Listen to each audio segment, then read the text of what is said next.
Assalamualaikum warahmatullahi wabarakatuh. Kita kembali lagi melanjutkan pembahasan di Math is Beautiful. Minat kelas 12.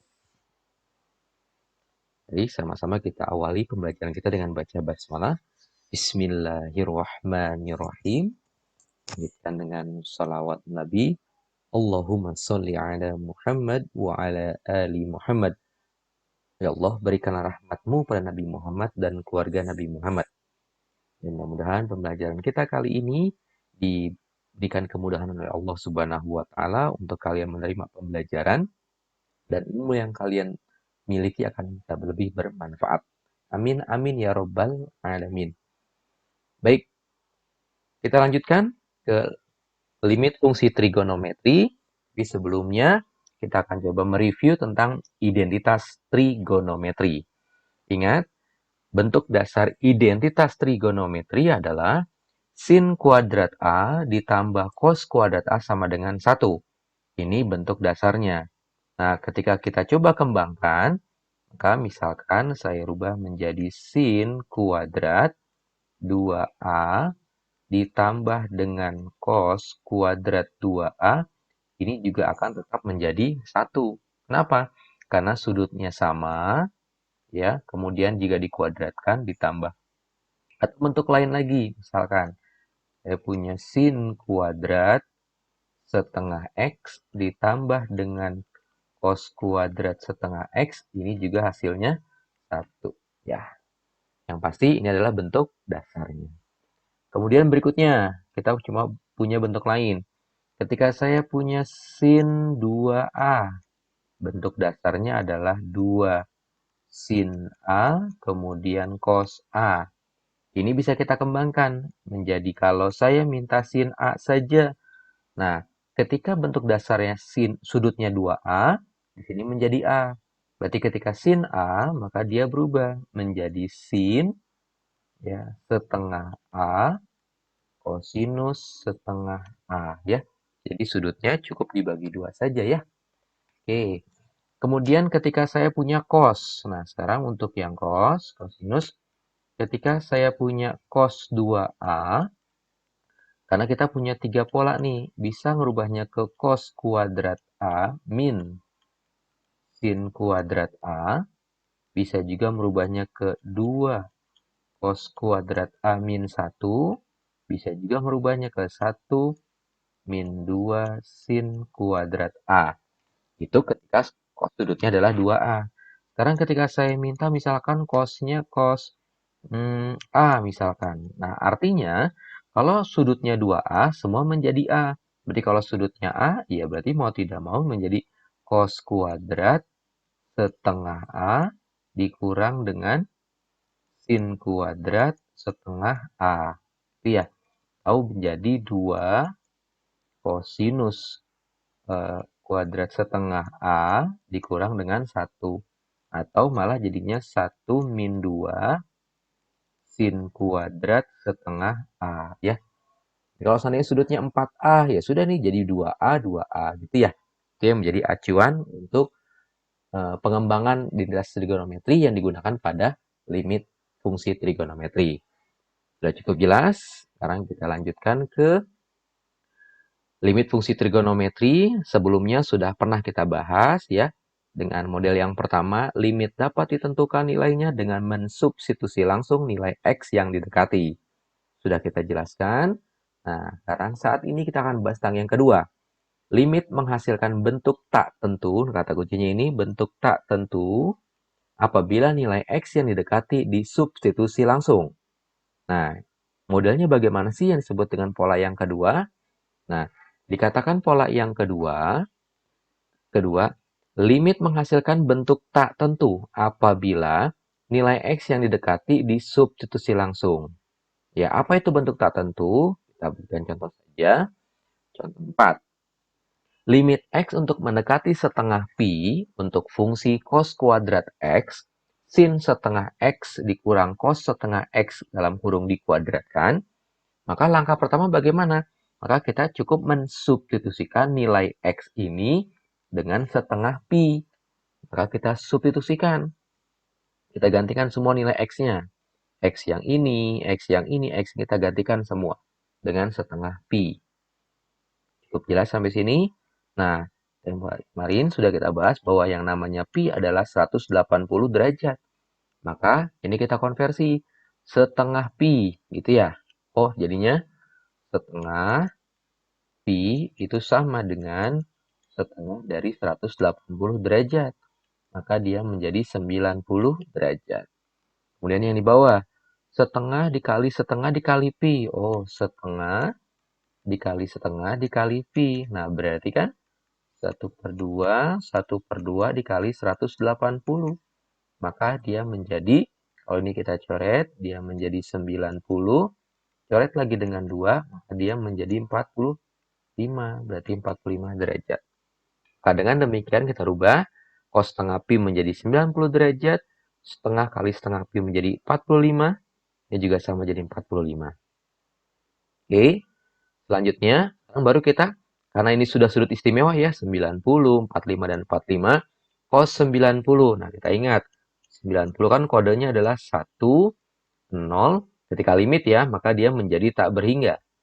Nah, bisa limit ya. Nah, ketika 45 derajat, maka polanya apa? Polanya adalah setengah akar 2, 1 ya. Yang ini sin, yang ini cos, yang ini tan. Maka dengan demikian, cos 90 derajat, oh berarti 0. Sin 45 berarti setengah akar 2. Cos 45 setengah akar 2. Kita konversikan. Maka dia menjadi 0 dikuadratkan tetap 0.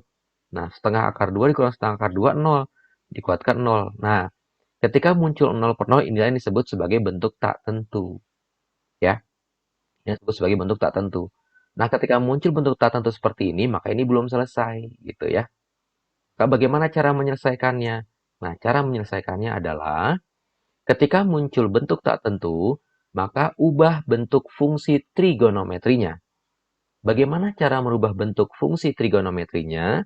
Contoh, limit X mendekati pi untuk cos kuadrat X per sin setengah X dikurang cos setengah X dikuadratkan. Nah, bagaimana caranya adalah, kita ingat, cos kuadrat X dengan sin. Nah, yang bawahnya ternyata fungsinya kuadrat. Maka kita kuadratkan terlebih dahulu. Loh, bagaimana caranya? Kita harus ingat, ketika ada pola A minus B dikuadratkan, maka dia menjadi A kuadrat ditambah B kuadrat dikurang dengan 2AB. Nah, inilah dasarnya. Kita misalkan sin setengah X-nya itu adalah A, cos setengah X-nya adalah B. Maka muncul pola ini.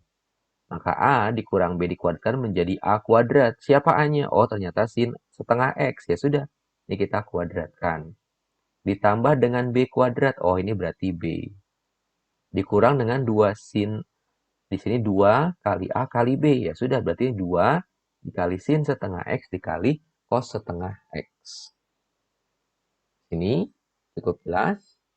Baik, kita lanjutkan. Kemudian, kita ingat lagi sekarang. Rubahnya kemana? Nah, ternyata cos kuadrat X, kita ingat lagi, kita punya identitas trigonometri ya. Yang kita ingat adalah sin kuadrat X ditambah dengan cos kuadrat X sama dengan 1. Nah, di sini dia hanya minta cos kuadrat X. Lalu, maka kita boleh merubah, ya, sinusnya kita pindahkan ke sana. Maka dia menjadi 1 minus sin kuadrat X. Ini untuk yang di atas. Kemudian apa? Di sini kita punya sin kuadrat setengah X ditambah cos kuadrat setengah X yang ini nih. Nah, maka ingat tadi ketika sin kuadrat setengah X ditambah dengan cos kuadrat setengah X. Nah, sama-sama kuadrat. Sudutnya sama. Kemudian sin tambah cos. Ini kan jadi identitas trigonometri. Maka ini sama dengan 1. Kemudian, yang 2 sin setengah X. Kita ingat, kita punya sin 2X adalah 2 sin X cos X. Tadi sudah kita bahas ya.